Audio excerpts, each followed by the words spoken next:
Alam ko guys na maninibago kayo sa video ko ngayon dahil nga sanay kayo na nakangiti ako, sanay kayo na napapatawa ko kayo, na nagpapatawa ako. Pero this time guys, gusto ko lang sabihin sa inyo na ito na yung last na video na i-upload ko. Ito na yung last na video. Kasi gusto ko lang ipaalam sa inyo na magta-turn off na ako ng professional mode dahil hindi ko na kaya guys.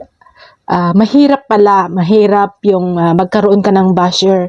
Yung nasasabi nila, yung mga lahat ng gusto niyang sabihin, yung hindi nila iniisip kung ano ba yung nararamdaman ng tao, kung masasaktan ba ito o hindi.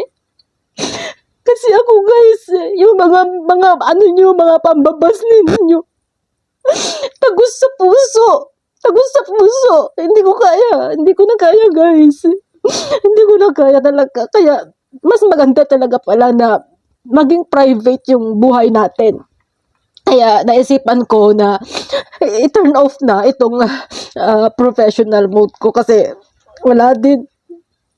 Mentally, physically, talagang napakahirap labanan. Kaya siguro naiintindihan ko na ngayon guys na meron yung mga vlogger na nadidepress dahil nga sa mga pambabas ninyo. Kaya doon sa mga nambabash, sinasabi ko lang sa inyo na magdahan-dahan kayo sa pambabas nyo, sa mga content creator, sa mga vlogger kasi hindi ito nakakatulong sa kanila.